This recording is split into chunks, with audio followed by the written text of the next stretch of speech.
Hey, gang. My name's Toby, and I'm the host of the podcast Prioritize. It's a big, bright, beautiful world out there, and at many times can be somewhat troubling and difficult to maneuver. The whole reason I started this podcast is to help people just like you, because I've been there before, and I learned a thing or two from the bruises. I'm here to help. If you've got questions, comments, or concerns about issues going on in your life, shoot me a message over at me at tobybaker.life. I don't get to all my email every single day, but when I get to yours, I'll be certain to reply the best that I can. Thanks for listening. Welcome to another episode of Prioritize. They accomplish while you drown in lists. It's difficult to juggle your responsibilities. Husband, father, brother. It goes on, but your energy doesn't. You pondering what I'm pondering? Prioritize what's right for you, not what's left behind. This is Prioritize with Toby Baker. You'll have to speak up. I'm wearing a towel. How can you not love Pinky and the Brain? I mean, honestly, when you take it all into consideration, you think back to the cartoons, the golden age of cartoons. The beautiful thing about Pinky and the Brain, man, they just transcend generations. They transcend television, streaming, whatever. I mean, it was such a beautiful cartoon. I don't know. I don't know if there's things that can match up to that. That's probably all based on perspective. Hey, welcome to the show. I'm glad you're with us. I am the Baker Boy himself. Welcome to Prioritize. Here we talk about prioritizing faith, family, relationships, and more. I'm glad you're here with us today. I want to talk with you about prioritizing action. And there's not a whole lot of mice out there that I can think of other than Pinky and the Brain who put things into action. Day one, like every single day, he had a mission, he had a goal, he devised a plan of action, he put that into action, and by golly, he almost had it. He never gave up. He kept trying, right? He kept trying. Hey, I got a question for you. Do you recall what you and your dad did as a child? Do you remember what your dad did for you or with you as a kid? Do you remember any of the memories from back then? Do you remember your dad taking you out to Little League baseball and kind of rooting you on while he was on the sidelines? My daddy, he became an assistant coach. I think he liked coaching. I'm not sure. I would love to say that he enjoyed watching me try to play. I wasn't the best. I wasn't the worst. I'm not going to bring about some false humility. I wasn't terrible, but I certainly wasn't the best. I remember receiving a phone call towards the end of the season from the coach, and my dad was on the line along with that. And this was back when they had the home phones. I don't know if you're old enough to recall, but for several decades, parents, grandparents alike, they would pay about $50 to $60 for a box to sit on the counter, and every once in a while it would ring, and it would be a new phone company telling you how they could save you some money, about 5 cents per minute, by switching to their phone company. They called that a telephone.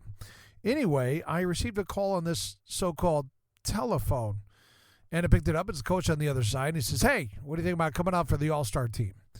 I believe in retrospect, they were just short on people. They needed somebody for the first base. That was me. It's what I played. I enjoyed it. Like I said, it wasn't great. And then somewhere along this season, it was awful. I skunked out, man. I started, hitting the ground, and the balls weren't going in the air. I wasn't getting the home runs that I used to. Actually, I got like one home run, but you hang on to those memories, right? You hang on to those. You hang on to you and your dad playing baseball in the front yard, and you'd play through dark, and it got to a point where Dad wasn't seeing very well towards the end of the day in the dark time and dusk, and then you called it a day.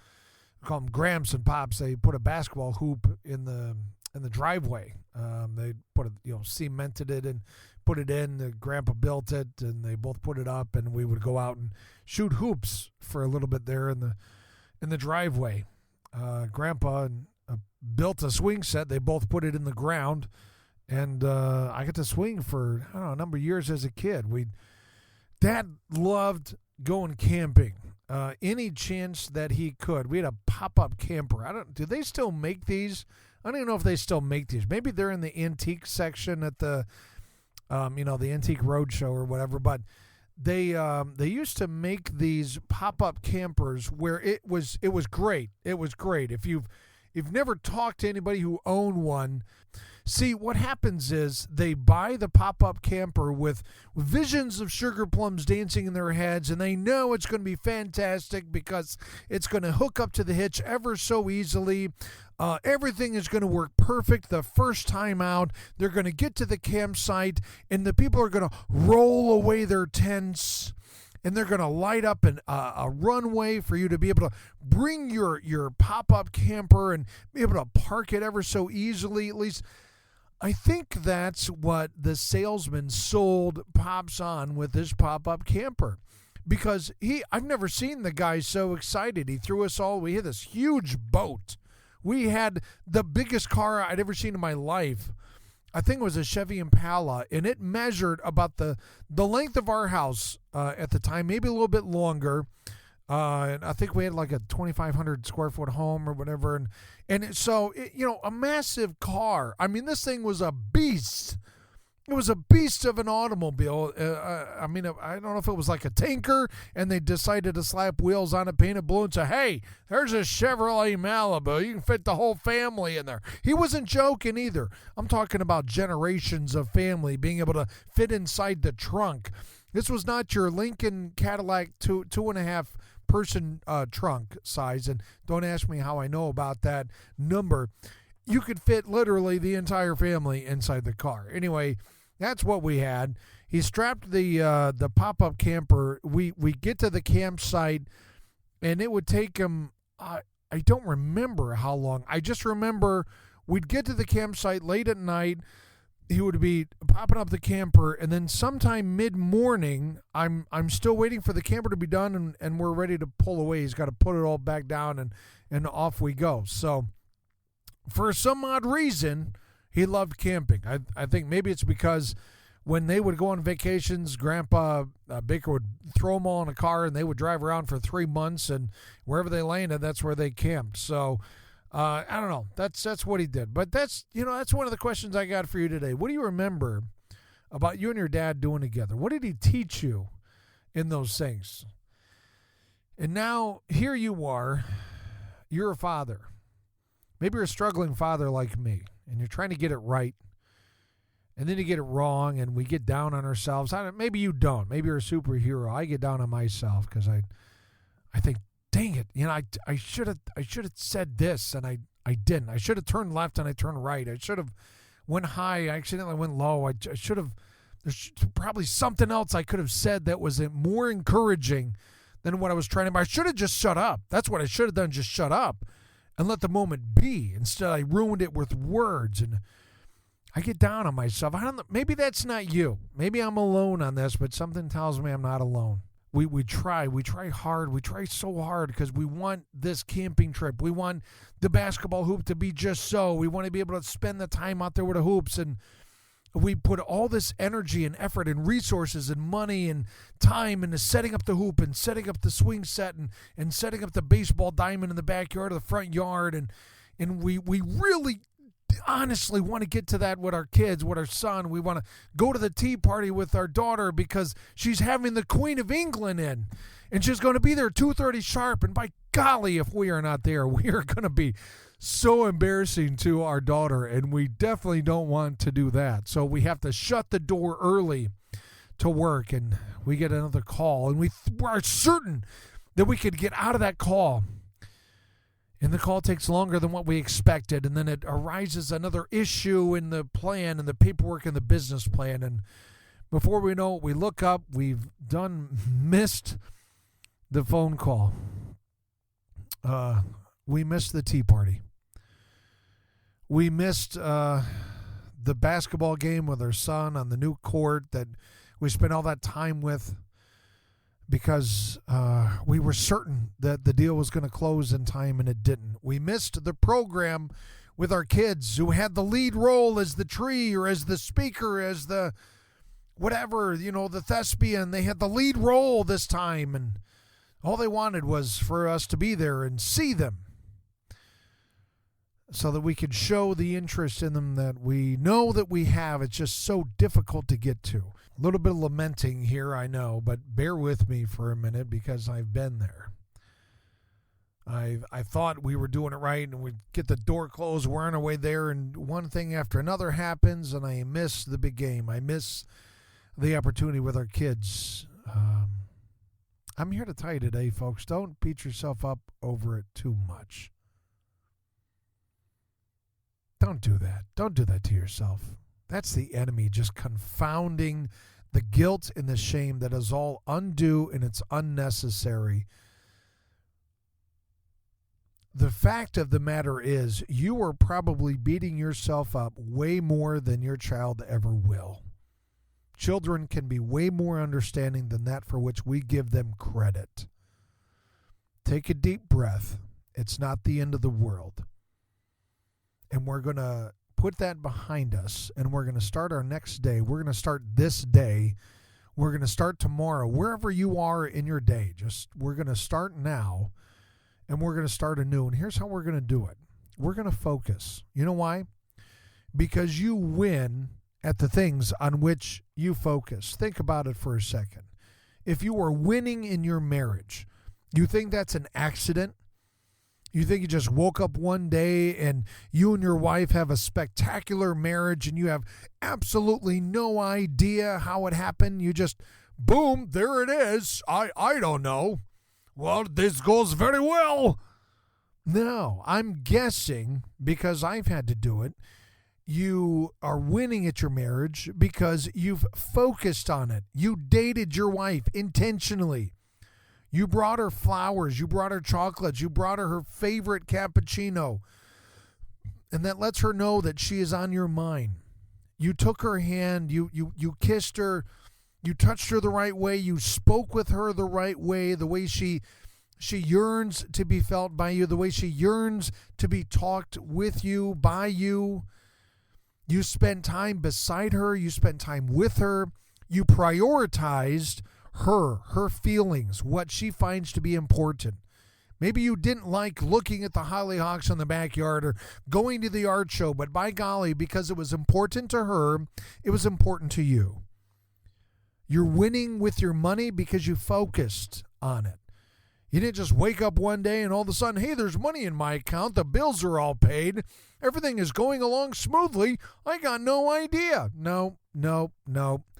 I'm guessing you placed an insurmountable amount of focus on winning with money, on making sure that you had an emergency fund. You eliminated debt. You didn't mess around with credit cards. You built up that 3 to 6 months worth of emergency fund. You laid out all your debt. You got rid of those. Those are out of the way. You paid off your house.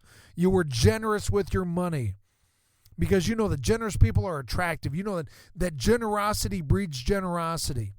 You were winning at work because you put a finite amount of time and focus at your job, at your career. You didn't just haphazardly wake up and walk into it. Oh, golly gee whiz, don't know why I'm successful. You know why you're successful with your relationships and with your friendships, albeit your parents, your relatives, your siblings, your good friends, your distant friends, because you had a certain amount of focus on those relationships, on your marriage, your work, your money. And it's going to be the same way with your children, because you're going to put some focus on your children. You're going to find out what's their favorite color. Do you know the favorite color of your child? Do you know their favorite activity, their favorite cartoon, their favorite thing they like to stream on Hulu, Netflix, Prime, HBO? Do they have a favorite movie they want to watch? Now, I'm a movie guy, so a lot of what I do deals with media, but I can tell you we spent more than one occasion doing just a living room picnic. You know, we created a fort with blankets and chairs and pillows. You ever You remember doing that as a kid? It used to be like a big thing, right?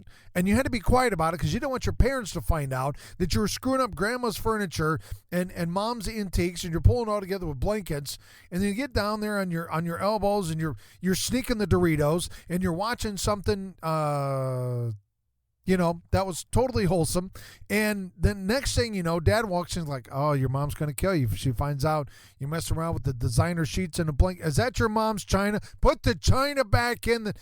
Not that this has ever happened to me, but somebody that I know, has, like, I have a friend of mine that told me about this. So, yeah, I'm guessing you've been there before, right? So this is how, when my kids were younger, we did this thing called Dad's Bed, right? Like, they'd be upstairs, and either they would just be getting into bed or they'd been in bed for a few minutes, and I'd get home from work, I'd get home from a ministry thing, I'd get home from a trip, and Joyce would be like, hey, kids are upstairs, just put them to bed if you want to. I'll like, yep, I'm heading upstairs. And I would pound the stairs emphatically and very loudly as I could so that they knew Dad's home, Dad's coming upstairs. And it's time. It is time for that ever so loved. I just thinking about it now, it sends shivers up my spine. I loved playing the game, man. I'd walk in there. They're all in bed. I'd throw them out of their bed. I'd climb into their beds. This was my bed, and I would scream, "This is Dad's bed, and no one's going to move me from my bed." And then for the next 15, 20 minutes, it was just father and son magic. It was father and son wrestling. It was important to me that they knew I loved them. And how did I show them I loved them? By throwing them out of their own beds. You got to wrestle with your sons. You got to spend that time with your sons. You got to throw them out of their own bed. You got to claim that bed and make them fight for the bed. Make them fight to put you down. They don't always have to win. They don't always have to be the one that pins Dad against the ground and then they win. And who cares if they do? Cheese and crackers spend too much time on pop psychology saying, well, don't fake win to your kids, or you always have to let your kids win in order to build up their... Oh, give me a break. Shut up. Shut up. Take that baloney somewhere else. Wrestle with your kids. Take them out on a midnight basketball run. You ever done that before? You ever throw them in the car around midnight and you go off to a basketball court? You just shoot the hoops for an hour or so? Maybe you talk, maybe you don't. That time is important, gentlemen. That time is important. They may forget what you say, but they will never forget what you do. They won't forget that time that you spent with them because it's just as important to them as it is to you. You want to win with your sons? Wrestle with them. Throw them out of the bed. Spend time with them. Have the bonfires on the back patio. Throw some music on. Show your kids how to build a fire. Show them how to roast marshmallows. Show them how to burn marshmallows. Show them what happens when you just stick the marshmallow in the fire and it just burns right up. Throw them on the back seat. Go out for some ice cream. I remember bribing our youngest with the fact if he got an A on his next test, and I was trying to push him, that I'll take him out and I'll buy him one of his favorite toys that he wants to get at the Dollar General. And he did. He came home, and he was so proud of that A+. He showed it to me on the grade card. He says, hey, Dad, can we go get the toy? Now, granted, I was in the middle of 3 different projects. And I thought for a second, can I just do this? And I thought, no, I want to make good on this.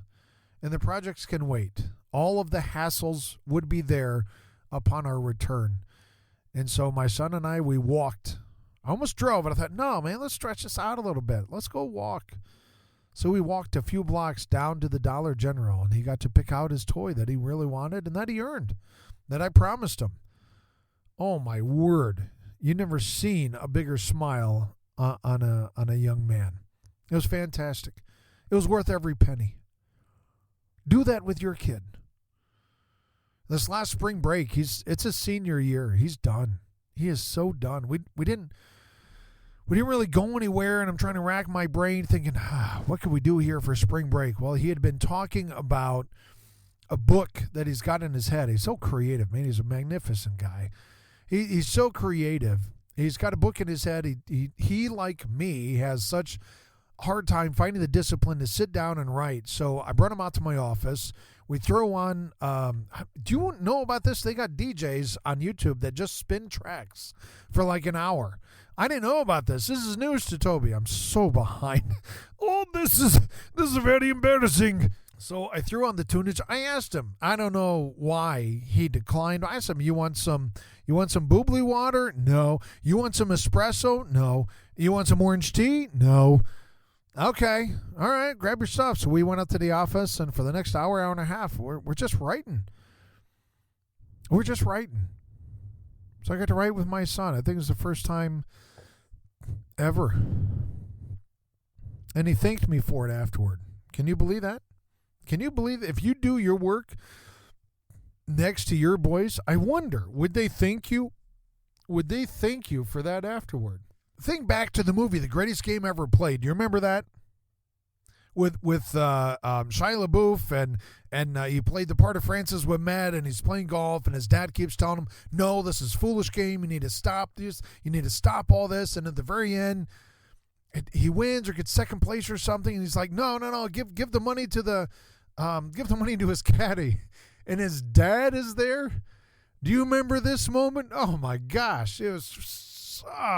I was crying. I'm about in tears now, just crying. Like, picture your dad there at one of your greatest moments, and he got to witness it. Picture you there with your son in one of his greatest moments, and he gets to witness it. I want to encourage you to not miss out on your kids and their life for the sake of your business, blog, your book, your work, your fill in the blank. Ever hear someone on their deathbed is like, oh, if I only had a couple more hours in the office. No. They're always lamenting about how they wish they would have spent more time with their family, with their boys, with their daughter. It's almost like a punchline now, but let's change that. Can you and I change that right here, right now? Set up a tea time with your daughter. You're going to make this tea party come hell or high water. And that Queen of England is not going to show you up. You are going to show up at that tea party dressed to impress for your daughter, because it is the most important time of her day. You're going to show up to your boys' game, soccer, football, basketball. You're going to root them on like there's nobody else there. Because why does it matter what they think of you? If anything, they would be encouraged, right? To hear the dad yelling for his son, I know I would be. Shut the door to your office today. Closed. It is done. 5 o'clock, 6 o'clock. You're done. You're going to go play on the floor with your kids. You're going to build something fantastic out of Legos, and then you're going to smash it down. You're going to break out the ancient historical figures of G.I. Joes and Transformers and, yes, the Teenage Mutant Ninja Turtles and He-Man. And you're going to have a galactic battle. You want to do something great? Spend time with your kids. Prioritize that. When you focus on that, you will win with your kids. You want to build something great, build a relationship with your sons and your daughters.